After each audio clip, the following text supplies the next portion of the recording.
Bonjour, bienvenue dans ma bibliothèque. Nous sommes à Montréal le 29 septembre 2013. Mon nom est Bruno Lalonde. Alors, j'enregistre en vitesse cette petite vidéo.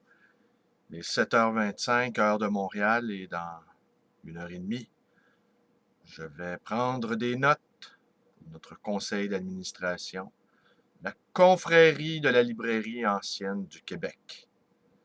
Le Salon du livre qui se tient aujourd'hui encore à compter de 11 heures à l'université Guy Concordia. Alors, voilà, je vous en parle brièvement, parce que je suis assez pressé. Je vous en parle brièvement, mais je vais plutôt faire part de deux observations. Plutôt une observation et un commentaire comique. La première observation. Visiblement, mes confrères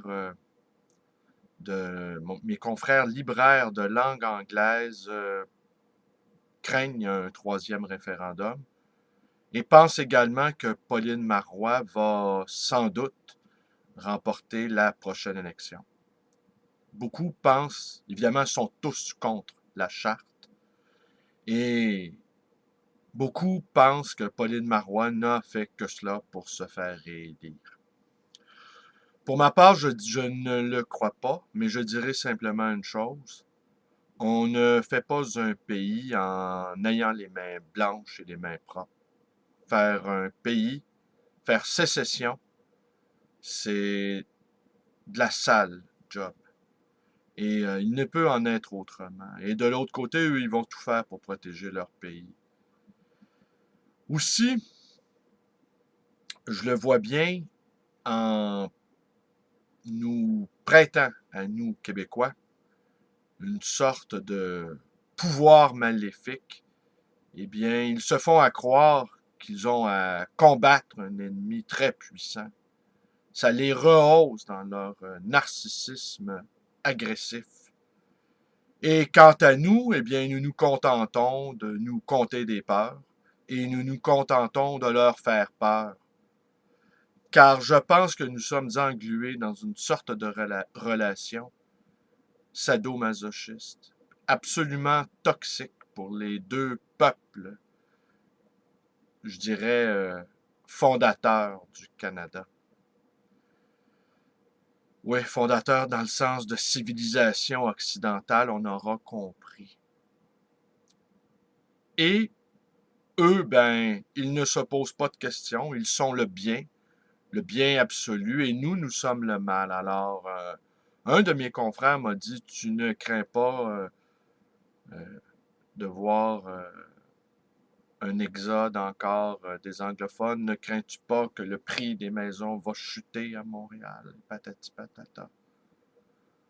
Oh, comme j'aimerais le croire que cette fois-ci, nous sommes sur la bonne voie et que nous allons accéder à l'indépendance. Oh, comme j'aimerais le croire. Ça demande de l'énergie, ça demande du courage, ça demande de la volonté pour faire sécession et pour faire un nouveau pays.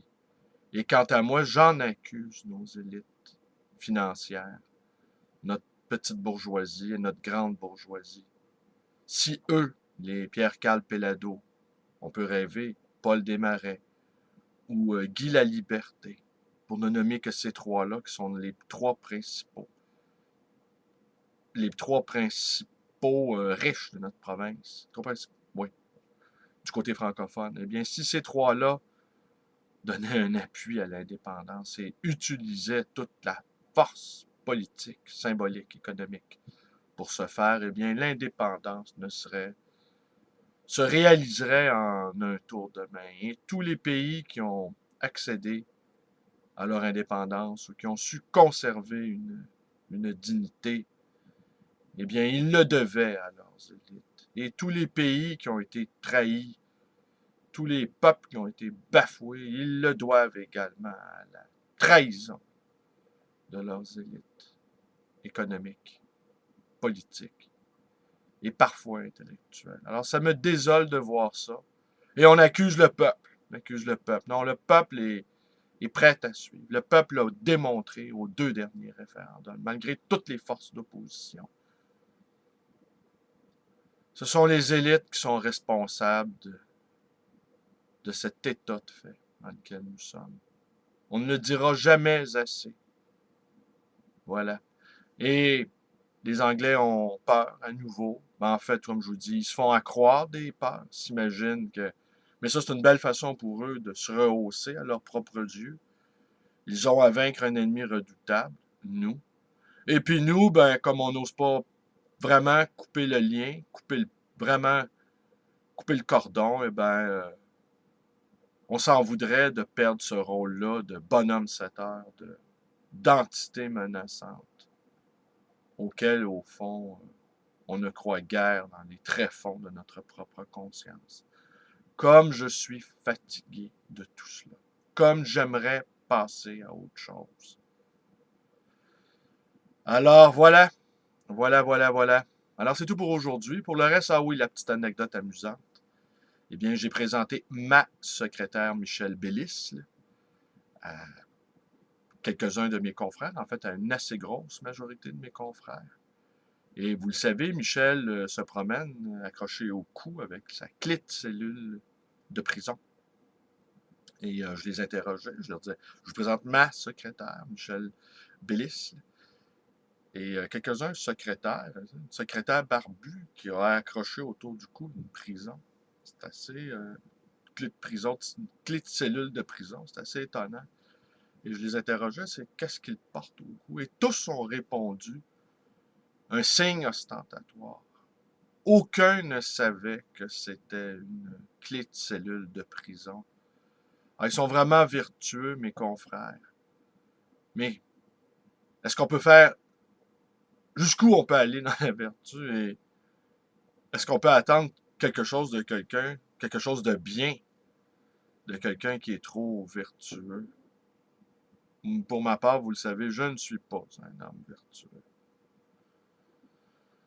Et voilà. Alors, je vous raconte la suite demain. Allez, bonne journée et à demain et à plus tard pour ceux qui vont venir me rendre visite. J'en connais quelques-uns que je vais voir sans doute. Allez, vous connaissez la suite, toutes les suites. Allez, je vous embrasse tous. Bonne journée.